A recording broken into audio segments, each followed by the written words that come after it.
Okay, got a new disc. This is the second video of today, as a matter of fact. The range isn't open for another 20 minutes, so I have time. By the time I get there, they open up and everything. So we're going to talk about some myths today, like dispelling myths. I see a lot of videos on YouTube. Most of them are either discussion videos, like I'm talking to you now, and some of them are actually little bootleg movies, sort of like these backwoods movie that someone makes with a camera. The premise of the movie is that you're in a situation where you witness an armed robbery. Now, I don't want to scare people. The odds of you being murdered are 1 in 20,000. The odds of you being the victim of a mass shooting spree are about 1 in 100,000 or more. The odds of you being a witness to an armed robbery are also pretty slim. You see all these videos these idiots make, and they're idiots. And they say, the guy's an armed robbery. Pull out your gun and shoot him and kill him. Be a hero. We're going to talk about this calmly.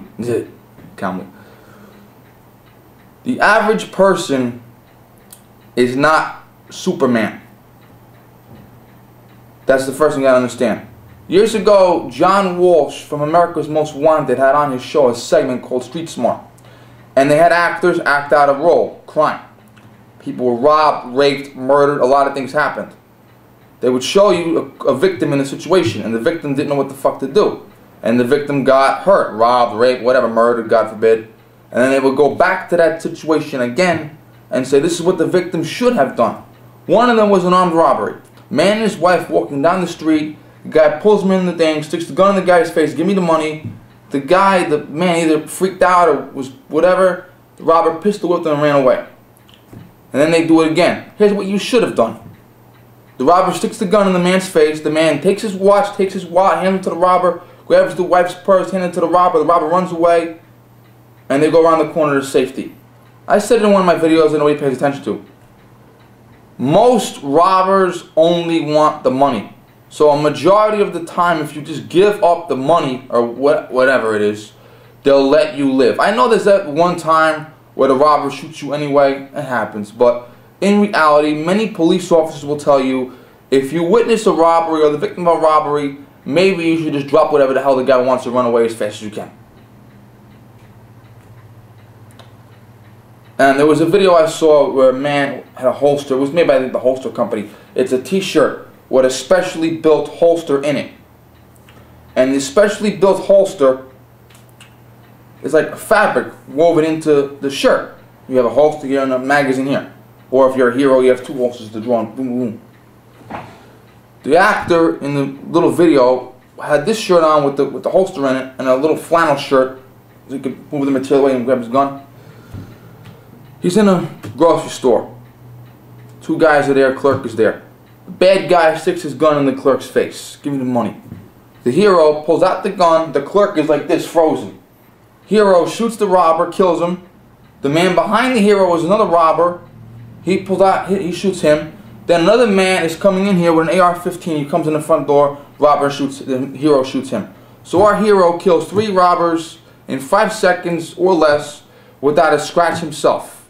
And these fantasy stories give the impression that the average gun owner can just pick up a gun and do that.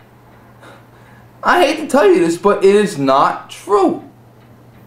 There is a very, very large chance that you will be killed, or another innocent person will be killed because you're a hero.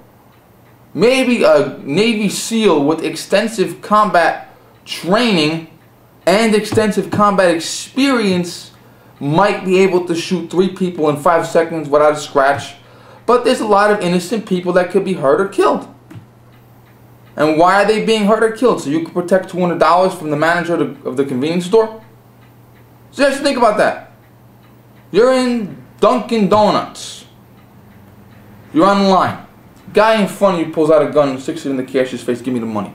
You're a hero. You pull out your gun and shoot the guy, and the guy falls down and you save the day. Okay, maybe that happens. Or how about this?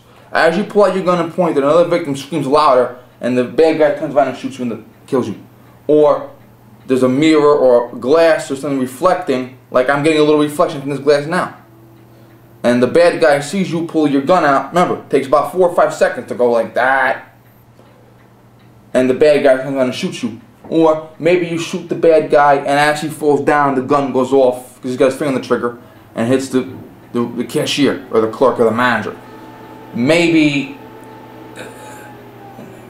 the robber has an accomplice hidden in the store, like a sleeper, and the accomplice is sitting down drinking a cup of coffee, and he sees you pull the gun out and shoot his partner in the back and kill him, and then he pulls his gun out and shoots you. What do you have now? You're in the middle of a crowd at Dunkin' Donuts, and I know the jokes, all the cops in there too. Yeah, I know those jokes about cops at Dunkin' Donuts. You're in the middle of a crowd at Dunkin' Donuts with a whole bunch of innocent bystanders, and you and the suspect, or suspects, could be 3 or 4 of them, are in a flaming shootout because you're a hero. You're gonna kill a lot of innocent people because you're an idiot. Okay? You are. You are. Don't. You're not. You're an idiot. And when you kill 4 innocent people, you're gonna open the cash register and see how much money was in there. $200. You killed 4 innocent people with straight bullets to protect $200. That wasn't even your money in the first place. So everybody's life is worth $50 to you. You ever see the guys in the bank? I've seen it in the movies, and I've seen it in real life. I've heard stories about it in real life. Guy is in the bank, he's got a gun on his ankle. Bank robbers come in. Everybody get down on the ground. Everybody gets down on the ground. The hero reaches into his ankle holster while he's on the ground, pulls out his gun, and he gets shot and killed by the robbers. Robbers might leave behind clues, fingerprint, DNA, footprint. Some robbers, bank robbers, actually go and rob their own bank branch, literally. Hand the clerk a note. Tell her a note. I have a bomb, give me the money. Tell her, gives them the money, they run out. Tell her, turns the note over. It's their bank statement with all their information on it. Okay? It is. So, I used to work at a supermarket. Most of my job at the supermarket was gathering all the carts outside, and there were like 300 of them, big parking lot. Carts made out of galvanized wire, heavy as shit. Gather up all the shopping carts, empty the recycling machines, fix recycling machines. A lot of criminals would come in there to try to cheat the machines or whatever, do with the machines, tamper with them, drag them out, throw them out of the building. Security's job, shoplifter, tackle them, handcuff them, bring them back in and arrest them. We were all trained, even though I almost never carried money, we were all told what to do in case of an armed robbery.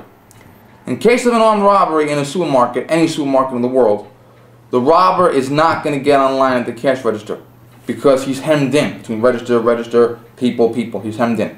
The robber is going to go to the service desk. That happens.